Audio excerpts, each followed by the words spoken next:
안녕하세요. 오늘도 사연 살롱을 찾아주셔서 감사합니다. 전 30대 후반으로 제 인생 최고의 나날들을 보내고 있습니다. 하소연하고 싶을 때 길 가는 사람 누구라도 붙잡고 마음을 털어놓고 싶다는 말을 들어보신 적 있을 것 같은데요. 저는 그 반대예요. 화려한 영화나 드라마의 주인공이 아니더라도 저같이 평범한 사람이라도 충분히 반전 인생을 살 수 있다는 걸 꼭 많은 사람들에게 알리고 싶거든요. 살다 보면 인생이 어두운 터널에 들어간 느낌이 들 때가 있잖아요. 남들은 다 행복한데 나만 불행한 것 같을 때 말이에요. 그런 때에도 묵묵히 자기 할 일을 하며 앞으로 걸어가다 보면 생각지도 못한 장소에 도착할 수 있거든요. 지금 인생의 어두운 터널을 지나가는 거라면 그 터널 끝은 아무도 모르는 거니까요. 제가 그랬기에 누구보다 자신있게 말할 수 있어요. 저 역시 그런 시기를 지내고 지금은 남부럽지 않은 생활을 하고 있으니까요. 그때를 생각하면 지금도 가슴이 뜨끔해요. 특히 시댁 식구들 앞에서 무시당했던 그 순간들이요. 결혼 7년 차 아이 둘을 키우며 살고 있었어요. 큰아이는 유치원생, 작은아이는 갓 돌을 지난 상태였죠. 남편은 대기업에 다니며 나름 안정적인 수입을 벌어왔어요. 저는 전업주부로 아이들을 키우고 있었는데 겉으로 보기엔 그럭저럭 평범한 가정이었지만 집 안으로 들어가면 남편과 시댁의 미묘한 무시가 일상처럼 이어지고 있었거든요. 그날은 시부모님 결혼기념일이라 온 가족이 모인 시댁 가족 모임이었는데 시어머니는 항상 명품 백과 옷으로 치장하시고 시아버지는 골프 이야기만 나오면 신이 나셨어요. 남편의 형제들은 각자의 성공 스토리를 자랑하기 바빴고 그 속에서 저는 어디에도 속하지 못한 이방인 같은 느낌을 받고 있었죠. 식사 자리에서 시어머니가 갑자기 제 친정 이야기를 꺼내셨어요. 마치 오늘의 화제라도 되는 것처럼요. 우리 며느리는 잘 사는 집 딸인 줄 알았더니 알고 보니 그렇지도 않더라. 그러니 우리 아들이 잘 데리고 살아주니 고마워라도 해야지. 순간 식탁 위로 정적이 흘렀어요. 모두의 시선이 저에게 쏠렸고 시아버님은 미묘하게 웃으셨어요. 시누이는 눈짓으로 뭔가를 주고받았고 남편은 고개를 숙이고 밥만 먹고 있었죠. 제가 무슨 죄라도 지은 것처럼 말이에요. 속에서 뭔가가 부글부글 끓어올랐지만 심호흡을 한번 했어요. 어머니, 제가 부잣집 딸이라고 한 적은 없어요. 그리고 제 부모님은 저희를 키우기 위해 평생 고생하셨어요. 경제적으로 풍요롭진 않았지만 사랑만큼은 넘치게 주셨죠. 그런 부모님이 저는 자랑스러워요. 제 목소리는 떨리지 않았어요. 친정 엄마한테 배운 대로 할 말은 하되 예의는 지켰거든요. 하지만 시어머니 얼굴이 굳더라고요. 아마 제가 가만히 있을 거라 생각하셨나 봐요. 시아버님은 헛기침을 하셨고 시누이는 키득거렸어요. 나는 사실만 말한 건데 왜 그렇게 예민하게 구니? 요즘 젊은 사람들은. 시어머니의 말투에는 어떤 비꼼이 숨어있는 듯했죠. 저보고 예민하다고 하시지만 사실 누구나 그런 말 들으면 상처받을 거예요. 제 부모님까지 끌어들여 무시하는 건 참을 수 없으니까요.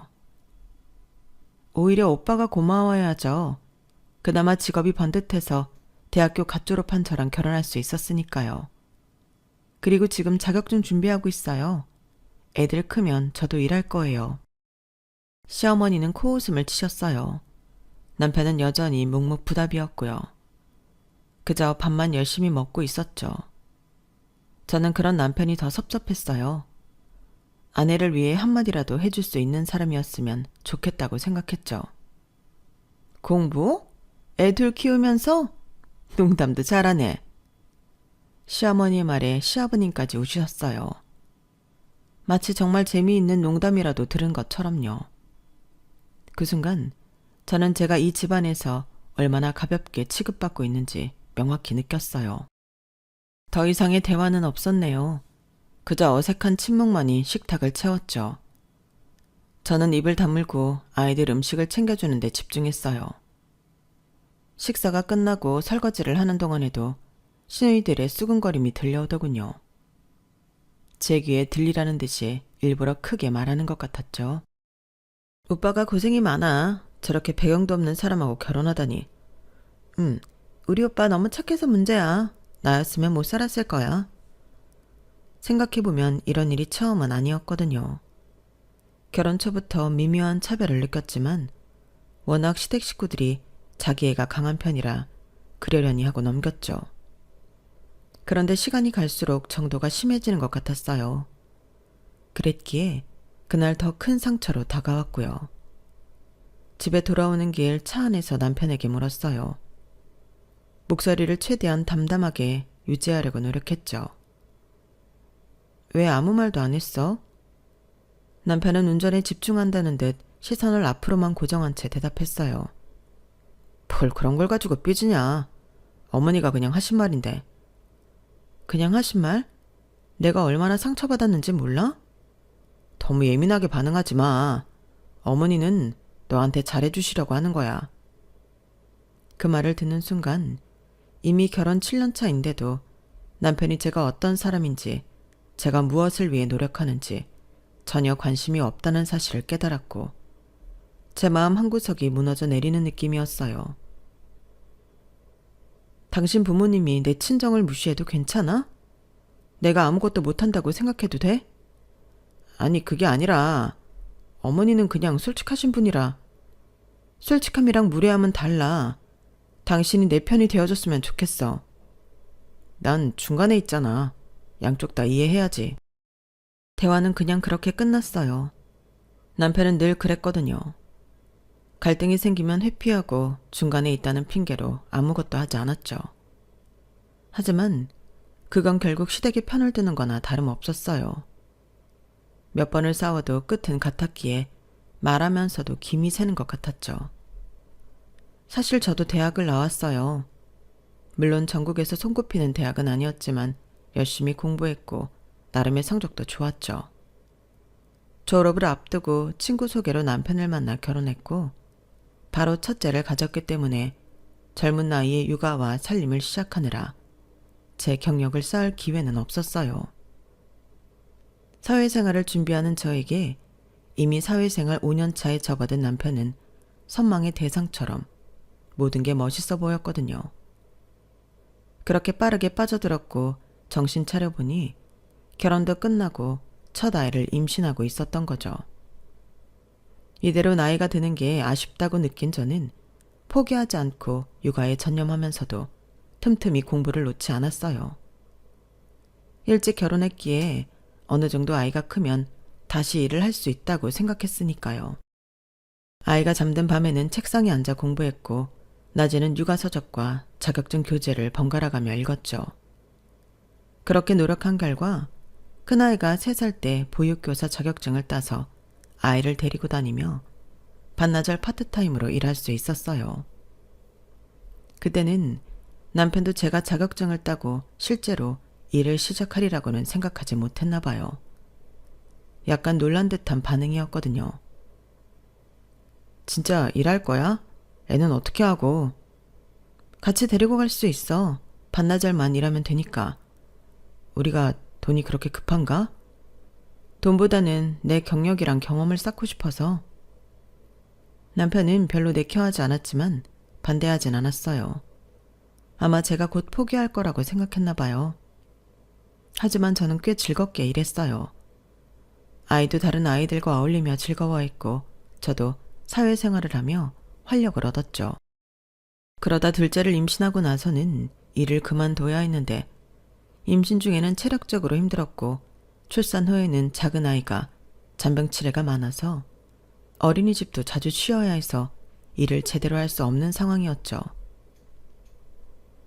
역시 애들 키우면서 일하는 건 무리야. 내가 벌어올 테니까 너는 집에서 애들 잘 키워. 남편의 말에 반박하고 싶었지만 현실적으로 그때는 그럴 수밖에 없었어요. 그렇다고 제 꿈을 포기하지는 않았죠. 포기하지 않고 아이들이 잠든 밤이나 놀이터에서 아이들이 노는 동안에도 틈틈이 공부해서 노인 돌봄 자격증, 간호조무사 자격증까지 하나씩 취득해 나갔어요. 자격증 시험을 볼 때마다 응시료가 만만치 않아 고민이었는데 남편에게 말하면 또 뭐라 할 것 같아서 생활비가 아니라 제가 받는 용돈을 아껴 조금씩 모았어요. 하루는 늦은 밤에 아이들을 재우고 공부하다가 깜빡 잠이 든 사이에 남편이 들어와서 책상 위에 놓인 간호조무사 교재를 발견했어요. 이게 뭐야? 눈을 비비며 일어났더니 남편이 제 교재를 들고 있었어요. 저는 솔직하게 말했어요. 간호조무사 공부하는 거야. 아이들 좀 크면 일하려고. 남편은 믿을 수 없다는 표정을 지었어요. 애 하나 키우는 것도 버거워하면서 무슨 간호조무사야. 현실적으로 생각해. 버거워한 적 없어. 그리고 미래를 위해 준비하는 거야. 제 말에 남편은 피식 웃었어요. 마치 어린아이의 말을 들어주는 어른처럼요. 그냥 아이들이나 잘 키워. 돈은 내가 벌어올게. 남편의 그 말이 제 노력을 전혀 이해하지 못하는 것 같아 꽤 상처가 됐고, 더구나 저를 그저 살림꾼으로만 여기는 듯한 태도가 서운했지만 그날은 피곤했고 싸울 기운도 없어서 더 말하지 않았어요. 더 황당했던 건 남편이 어머니께 말했는지 다음날 시어머니가 오셔서 제 교재를 치우신 걸 봤을 때였는데, 저는 당황해서 말릴 새도 없이 시어머니가 책장에서 제 교재들을 모두 꺼내고 있었어요. 집에서 돈만 축내면서 무슨 공부야. 허세 부리지 말고 살림이나 제대로 해. 시어머니의 목소리는 차갑고 날카로웠어요. 마치 제가 큰 잘못이라도 저지른 것처럼요. 어머니, 이건 제 미래를 위한 거예요. 아이들에게도 도움이 될 거고요. 제 목소리는 차분했지만 속은 불안했어요. 교재들이 모두 사라지면 다시 구입할 돈이 없었거든요. 무슨 미래? 우리 아들이 너 먹여 살리려고 얼마나 고생하는데. 그 정도 벌면 널 위해 충분해. 시어머니는 제 말은 전혀 듣지 않은 채 교재들을 모두 가방에 넣으셨어요. 그리고 현관으로 향하셨죠. 어머니, 그건 제 책이에요. 놓고 가세요. 제가 막으려 하자 시어머니가 돌아보셨어요. 그리곤 곧바로 눈빛이 무섭게 변하셨죠. 이 집은 우리 아들 집이야. 며느리가 살림만 하면 돼. 공부는 이제 그만해. 주제를 알아야지. 얼마나 편하면 남편이 벌어다주는 돈으로 공부하겠다고 날뛰니? 그럴 시간 있으면 우리 집에 와서 시부모 공양할 생각은 안 하고? 요즘 젊은 것들이란. 그 말에 화가 나 뭐라고 대꾸하려는 찰나 낮잠에서 깬 막내가 울음을 터뜨렸어요. 아이를 달래러 작은 방에 들어간 사이 시어머니는 그대로 교재들을 가지고 나가버리셨죠. 나중에 알고 보니 모두 버리셨더라고요. 그렇게 허무할 수가 없었죠. 눈물이 나올 뻔했지만 오히려 오기가 생기더군요. 어디선가 들었던 말이 떠오르며 나는 잡초라고 되뇌었죠. 밟으면 밟을수록 더 강해질 거라고요. 남편의 용돈에 의존하지 않고 독립적으로 공부할 방법을 찾아 생활비를 아껴 조금씩 모으기 시작했어요. 제 옷은 몇 년째 같은 것을 입고 화장품도 최소한으로만 구입하면서 그렇게 모은 돈으로 자격증 시험 응시료를 내고 필요한 교재를 사곤 했어요. 이번에는 교재는 친정에 보관하고 틈날 때마다 가서 공부하는 한편 도서관도 적극 활용하는 듯 더 철저하게 숨겼어요. 시댁에서는 그저 평범한 주부인 척했지만 그 뒤로도 2개의 자격증을 더 땄는데 남편도 시어머니도 아무도 몰랐죠. 어느새 또다시 겨울이 다가오고 있었고 제 코트는 이미 옷깃이 닳고 단추가 몇 개 떨어져 있었어요.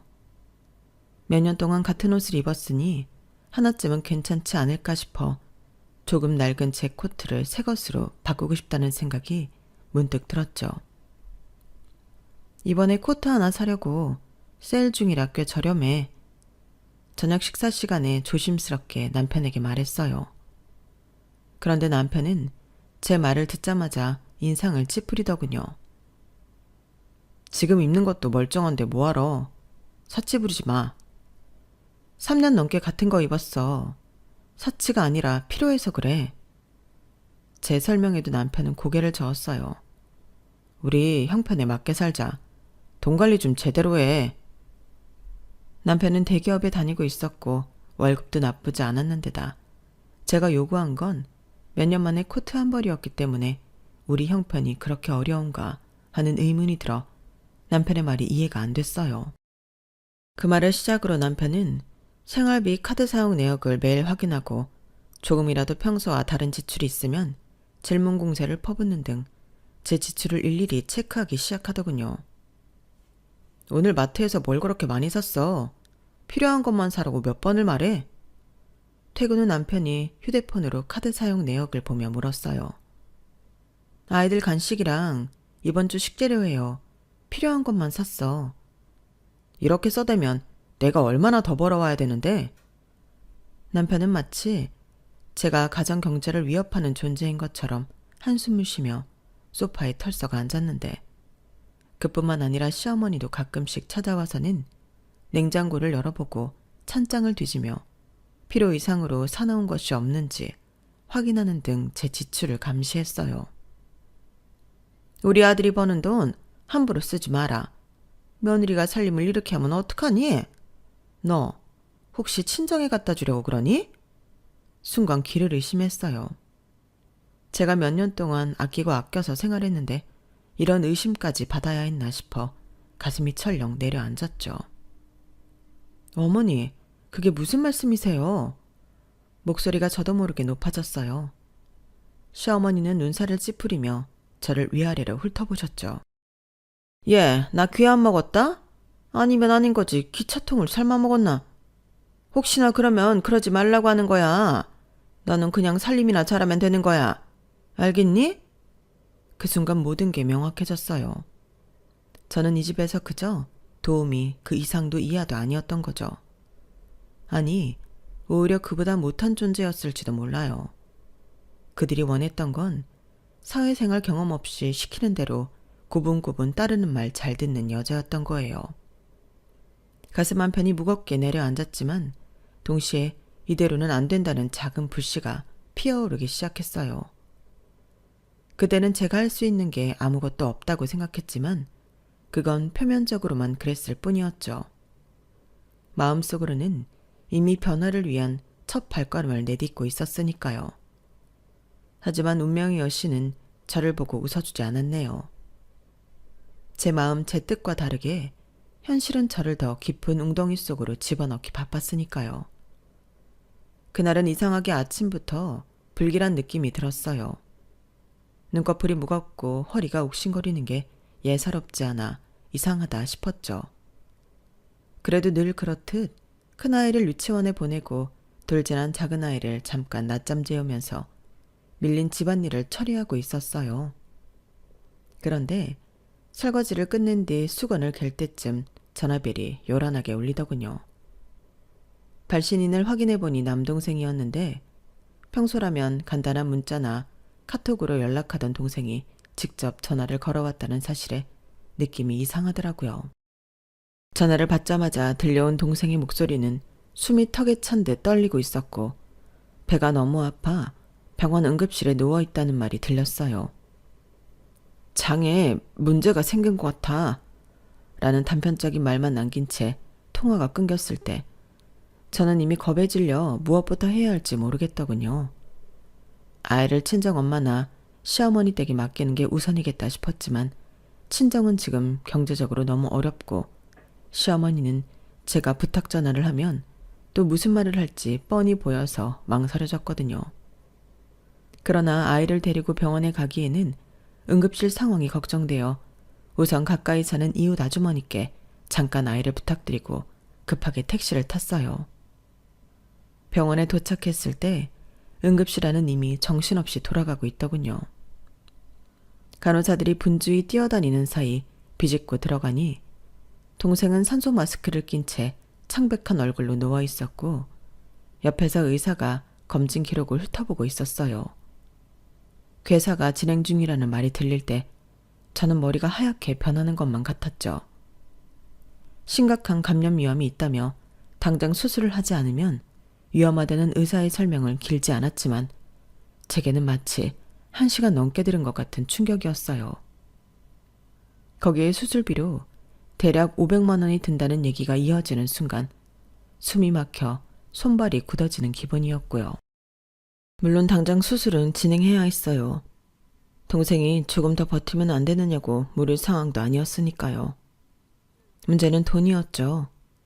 친정 부모님은 예전에 아버지 사업이 망하면서 이미 한 푼도 여유가 없고 나라에서 주는 보조금으로 생활하시는 처지라 500만 원은커녕 50만 원도 당장 꺼내기 어려운 상황이었어요.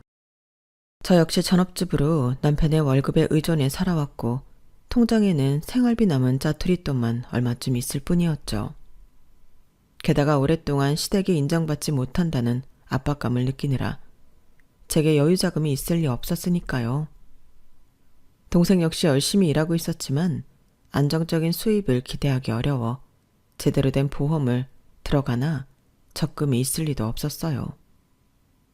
그래도 남편이 대기업에 다니니 비상금 정도는 있을 거라고 생각하고 급하게 전화를 걸었지만 1번, 2번, 3번 연달아 시도해도 받지 않았어요.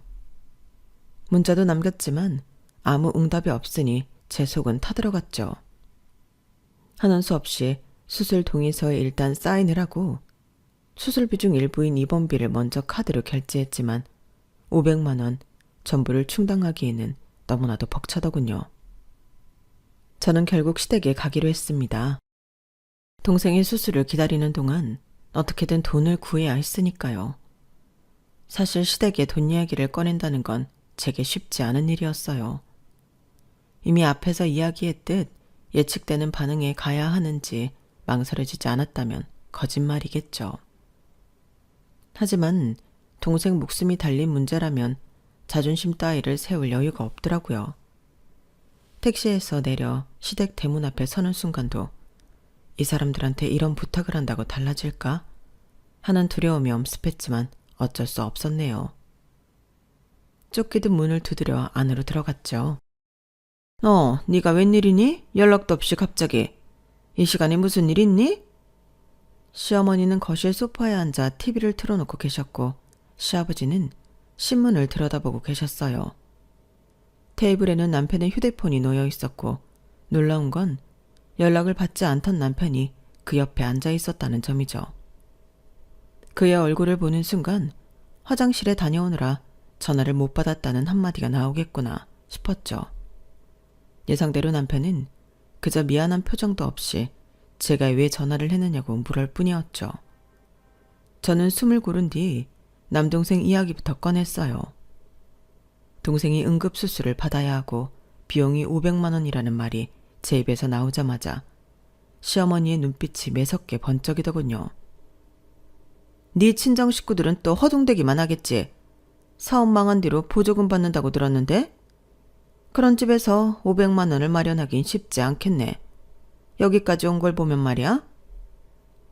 이미 예상했던 반응이지만 막상 들으니 가슴이 쿵 내려앉았어요. 그래도 저는 최선을 다해 조리 있게 부탁하려고 노력했죠. 남편 옆으로 살짝 다가가서 이거 급히 해결해야 한다. 동생이 정말 큰일이더라 라고 강조했지만 남편은 그저 애매하게 고개만 끄덕이고 있더라고요. 우리도 지금 당장 그렇게 큰 돈을 쉽게 내놓긴 어려운데 그래도 엄마 아버지랑 상의해 봐야지. 급하다니까. 남편은 잠시나마 중재를 해주려는 듯 보였지만 곧바로 시어머니가 목소리를 높였어요. 차가운 시선이 저를 쏘아봤고 손가락으로 테이블을 탁탁 두드리며 말을 이어가셨죠. 500만 원이 없는 집안이면 그냥 그 동생이 죽는 게 낫지 않니?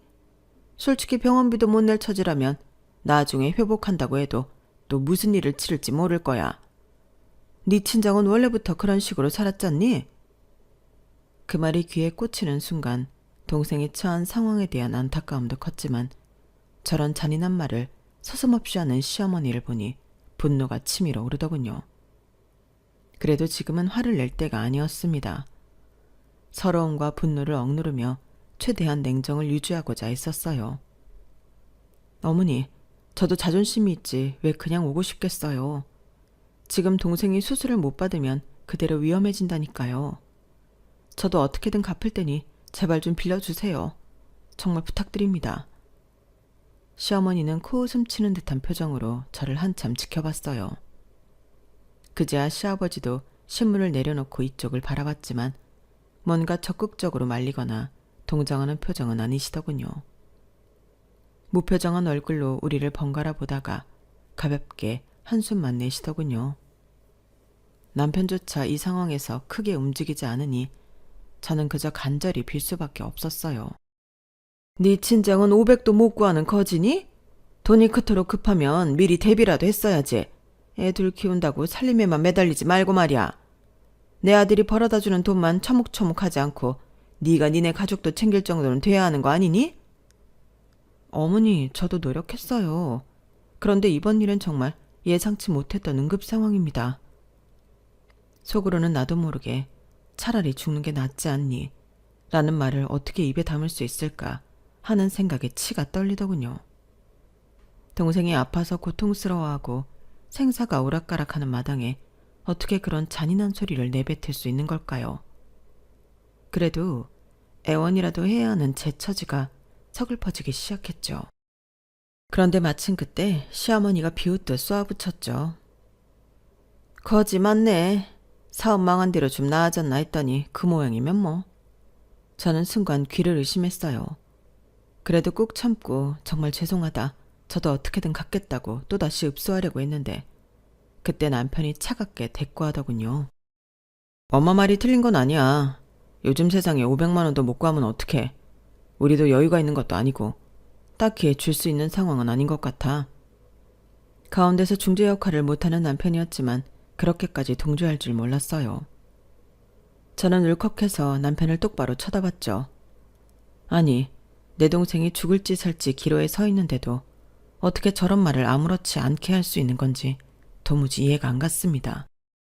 그동안 시댁이 저를 무시하는 건 익숙했지만 남편은 최소한 저를 조금이라도 보호해 주길 바랐거든요. 가슴속에서는 수많은 말들이 소용돌이치며 올라왔지만 아직 상황이 상황이니만큼 억지로 삼키고 다시 부탁하려고 했습니다.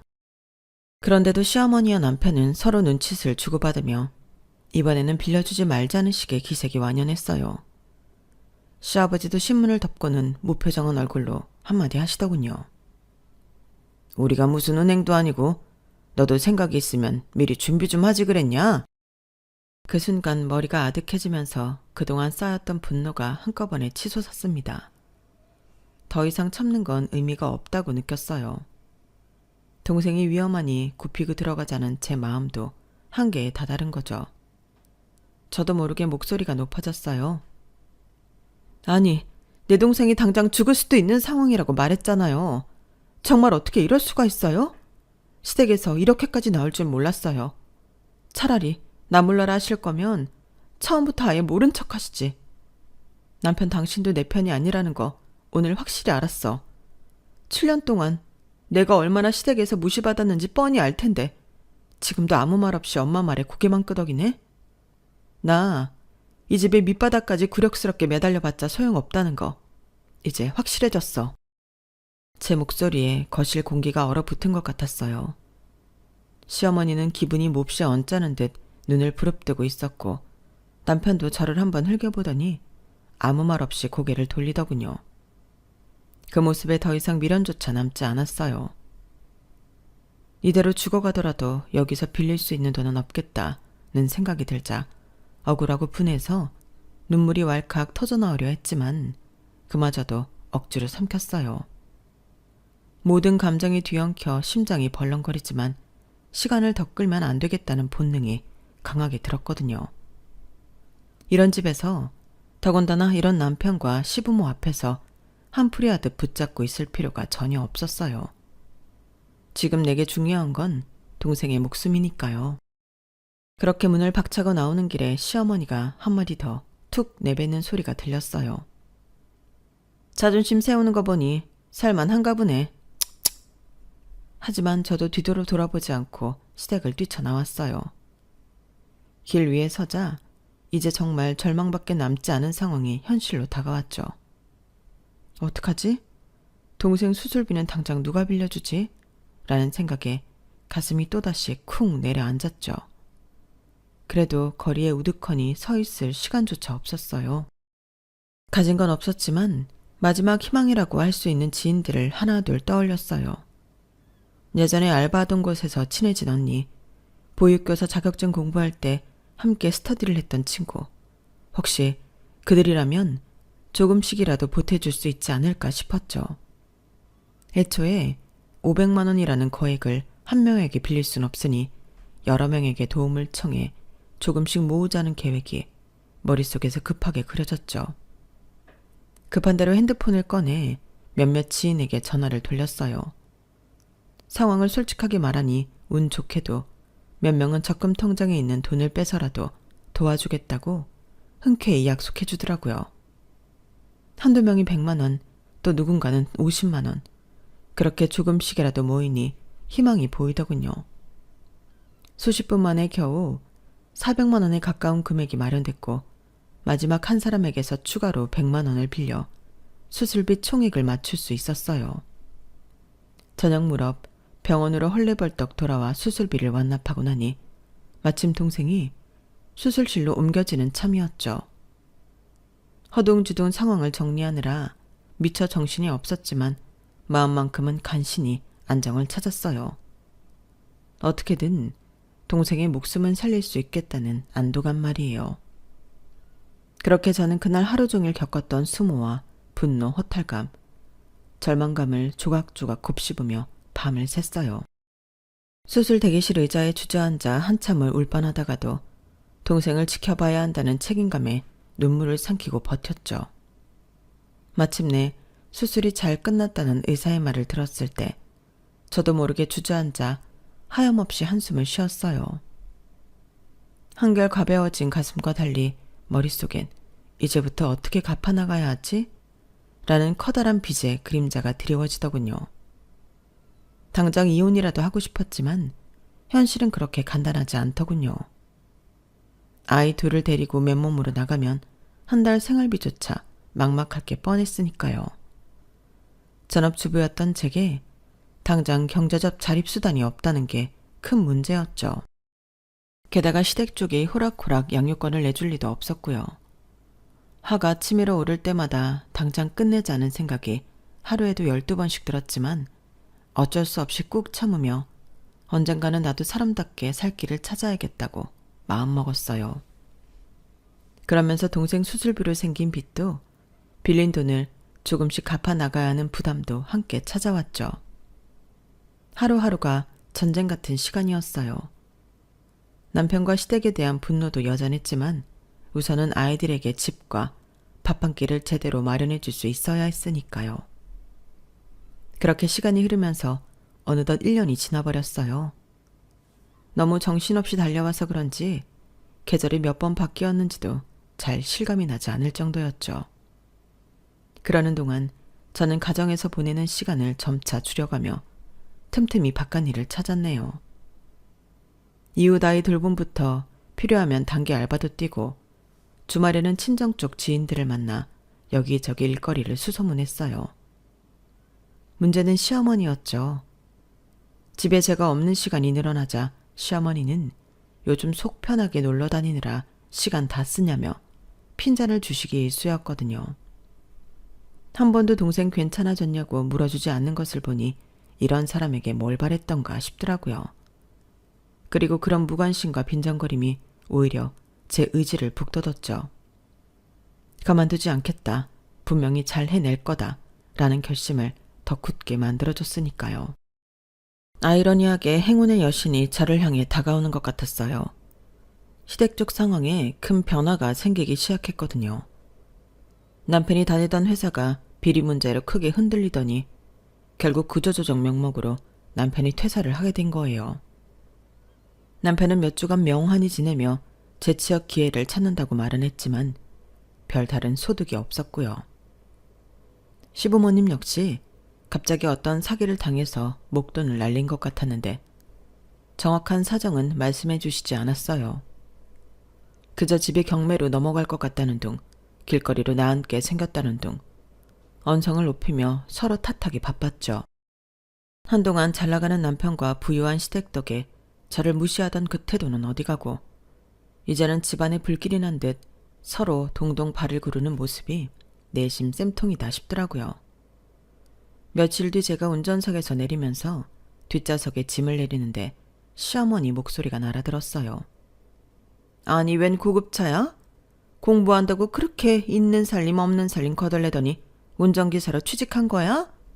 잘했네 잘했어. 이 시국에 돈 축내지 말고 돈 벌어야지. 시집 와서 제일 잘한 일이네. 시어머니의 톤은 늘 그렇듯 저를 비꼬는 듯 했습니다. 저는 조용히 뒷좌석에서 짐을 내리고 있었어요. 듣기 싫은 말이 귀에 꽂혔지만 이제 그런 빈정거림이 크게 상처가 되진 않았습니다. 무엇보다 이 차가 누구 돈으로 샀는지 저는 자신 있게 말할 수 있었거든요. 운전기사로 취직한 거 아니에요. 제 차예요. 그 순간 시어머니의 표정이 말 그대로 굳어버렸어요. 마치 내 차라는 게 말이 돼? 하시는 듯 눈을 번뜩이시더군요. 전 시어머니 반응을 기다리지 않고 차문을 닫고 뒷짐을 들었죠. 서류봉투와 가방을 든 제 모습을 본 시어머니는 한껏 인상을 쓰며 다가오더군요. 네 차라니 이게 다 무슨 소리야? 우리 아들이 힘들어 죽겠는데 나 혼자 돈이 어디서 나와서 이걸 샀다는 거야. 대출 받았어도 네가 신용이 있어? 결국 우리 아들이 산 거 아니야? 대출이요? 아니요, 그런 거 없어요. 제가 그동안 번 돈으로 구입한 겁니다. 그동안 번 돈? 너 무슨 돈을 벌었어? 내가 다 아는데. 그동안 팽팽 놀기만 했는데 뭘 벌었단 말이야. 시어머니는 제가 이래서 돈을 벌었다는 말을 도무지 믿지 못하시더군요. 하긴 예전부터 시어머니나 남편은 제가 집에서 호송세월이라 하는 사람이라 여겼으니까요. 남편도 예전부터 제가 뭘 해보려 하면 비웃기 일쑤였으니 이 집안에선 당연히 제가 벌이 활동을 했을 거라고는 상상조차 못했을 겁니다. 저는 시어머니의 추궁에 담담히 받아쳤어요. 당신이 더 이상 제 일에 간섭하실 자격 없으세요. 그리고 저도 여기에 머무를 이유가 없으니 당신 그 잘난 아들에게 이거나 좀 전해주세요. 이게 뭔데? 이혼서요. 제가 가방에서 봉투를 꺼내 시어머니 앞으로 내밀자 시어머니는 경악한 얼굴로 물러섰어요. 이게 무슨 말도 안 되는 소리를 하는 거야. 네가 감히 이혼 서류를? 왜요? 작년에 동생 수술비 못 구한다고 저더러 500 없으면 죽는 게 낫다고 하셨을 때 이미 끝난 거예요.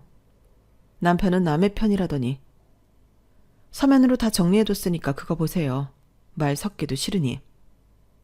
시어머니는 봉투를 열어 내용물을 확인하더니 거기에 부동산 분양 관련 수익과 제 명의로 정리된 재산 목록 그리고 남편이 그 수익에 대해 일절 소유권을 주장할 수 없다는 법률 자문서까지 들어있는 걸 발견하고는 더더욱 당황하셨죠. 아니 이게 다 뭐야? 네가 무슨 돈이 있다고? 도대체 뭘 어떻게 했길래? 당신 늘 나에게 그랬죠. 부동산 같은 거 다 망하고 전공도 보잘것 없다고요. 그런데 어쩌죠? 제 전공 절 살렸거든요. 전문대라고 볼 거 없다던 그 대학 선배 덕분에 신도시 분양 대행 뛰어서 재미 좀 봤어요.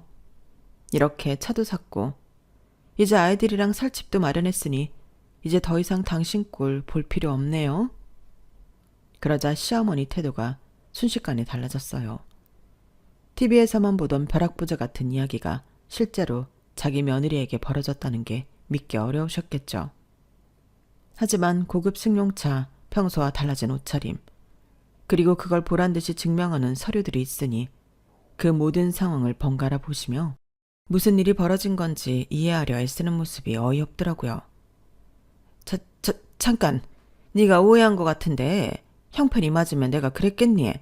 네가 원래부터 이렇게 능력 있는 애라는 걸 알았다면 더 잘해줬을 텐데. 그동안 우리가 서로 너무 모르고 오해가 쌓였구나. 그러지 말고 우선 급한 불부터 끄고 다시 찬찬히 이야기해보자꾸나. 급한 불이나뇨. 설마 당신 집 차업 들어가는 거 뭐 그런 이야기 하시는 거 아니죠? 사람 목숨이 오가는 돈 500에도 없으면 죽으라고 말씀하셨던 거 기억 안 나세요? 집 유지할 돈 없으면 길바닥에서 사시면 되잖아요. 개똥밭에서 굴러도 이승이 낫다고. 그래도 죽은 게 아니니 얼마나 다행이에요? 마침 그때 남편이 집으로 오다가 저희를 발견했어요. 아마 구직 활동을 하다 집에 들어온 모양이었죠.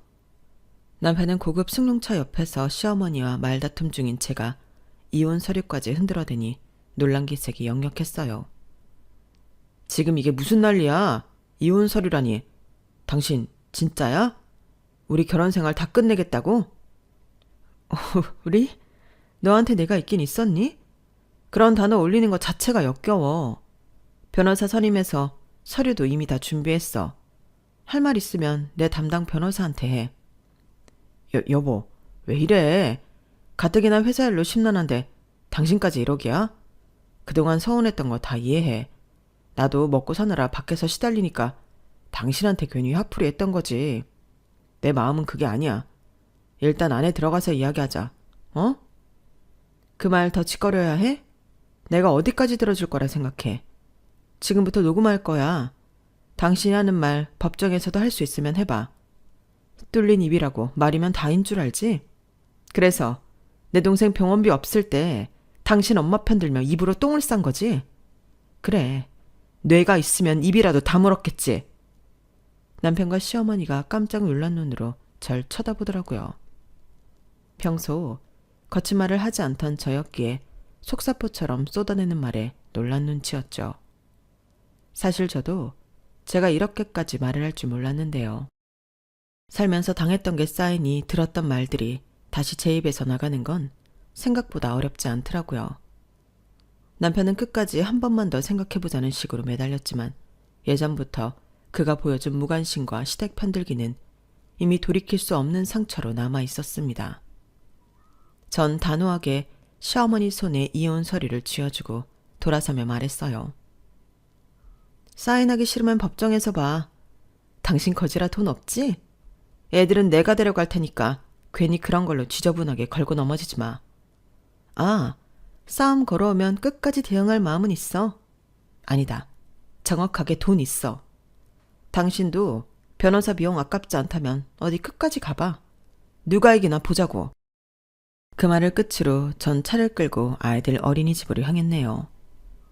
아이들 데리고 이제 다시 집으로 돌아가지 않을 생각이었거든요. 이미 살 집도 구해놨고 선전포고도 해뒀으니 돌아갈 이유도 없었고요.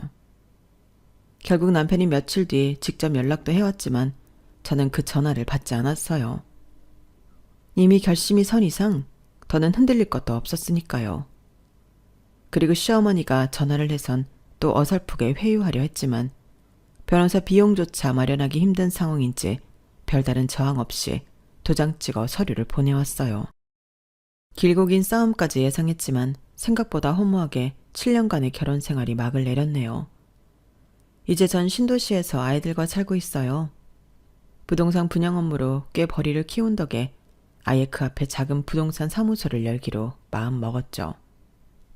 실은 이것도 오래 알던 선배가 도와준 건데 그 선배야말로 제가 동생 수술비를 마련하느라 애쓸 때 마지막 100만 원을 빌려줬던 분이기도 해요. 돌이켜보면 불난데 기름 붓는 것 같았던 그때가 제 인생의 분기점이었던 것 같아요. 동생이 생사의 갈림길에서 500만 원을 구하지 못했던 그때 말이에요. 빌려줄 돈 없어 차라리 죽는 게 낫다고 조롱하던 시댁과 남편의 태도에 분노한 게 오히려 제 오기가 됐고 결국 제 전공과 자격증으로 승부를 보게 만들었으니까요. 그때 마지막으로 선배한테 연락했는데 때마침 신도시 분양으로 한창 바빠서 사람이 필요한 상황이었거든요. 선배가 말하길 자격증도 있고 제가 사람들하고 말도 잘 통하니까 분양 쪽이 잘 맞을 것 같다며 기회를 열어줬고 저는 밤낮 없이 뛰며 배웠어요. 첫 계약이 성사되는 순간을 아직도 잊을 수 없네요. 이렇게 해서 정말 큰 돈을 벌 수 있다는 확신이 드는 순간 거침없이 달리게 해준 소중한 경험이었으니까요. 결국 엄청난 모욕을 주었던 그 사건이 제겐 전화위복이 된 셈이에요. 바닥을 찍었다고 생각할 때 용기 내서 발을 뻗었고 그 발걸음이 지금의 사이다 반격을 만들어냈으니까요. 그렇게 전 아이들과 함께 새 집에서 지내면서 저는 여전히 분양 업무와 부동산 사무소 운영에 몰두하고 있어요. 세상 참 모를 일이죠. 500만 원이 없어 굴욕당했던 제가 이제는 억대 거래가 오가고 소문 듣고 찾아오는 고객들까지 생겼으니 말이에요. 그렇게 저는 500만 원조차 못 구한다며 무시당했던 과거를 디딤돌 삼아 고난을 발판으로 삼아 인생의 반전을 이뤄냈습니다. 화려한 영화나 드라마의 주인공이 아니더라도 저처럼 평범한 사람이라도 충분히 반전 인생을 살 수 있다는 걸 꼭 말씀드리고 싶었어요. 살다 보면 누구나 어두운 터널을 만날 때가 있잖아요. 주위를 둘러봐도 남들은 다 행복해 보이고 나만 불행한 것 같은 기분이 들 때 말이에요. 하지만 그럴 때에도 묵묵히 자기 할 일을 하며 끝까지 걸어가다 보면 전혀 상상하지 못했던 새로운 장소에 도달할 수 있답니다. 지금이 가장 힘든 터널을 지나가는 순간이라면 그 끝이 어디인지 너무 일찍 단정짓지 마세요. 저 역시 그랬으니까요. 밑바닥을 믿었던 순간이 오히려 인생을 뒤바꿀 절호의 기회가 되기도 하더라고요. 지난 날을 돌아보면 저를 무시하고 뒤흔들었던 말들이 곧 치열한 의지를 불태우는 연료가 되었으니까요. 이제 저는 아이들과 함께 평온하고 풍요로운 삶을 꾸려가며 세상에 무릎 꿇지 않는 법을 배워가고 있어요. 앞으로도 계속 저처럼 예상치 못한 터널 속에서 헤매는 분들에게 조금이나마 희망을 전해드리고 싶습니다. 나도 해낼 수 있다는 믿음 하나로 괴롭고 암울했던 시간을 버텨낸다면 언젠가 반드시 반짝이는 빛이 기다리고 있을 테니까요. 오늘도 내일도 화이팅입니다. 여러분, 사연 댓글에 응원과 현명한 조언 부탁드려요. 좋아요와 구독은 저에게 큰 힘이 됩니다. 오늘도 좋은 일 가득하세요.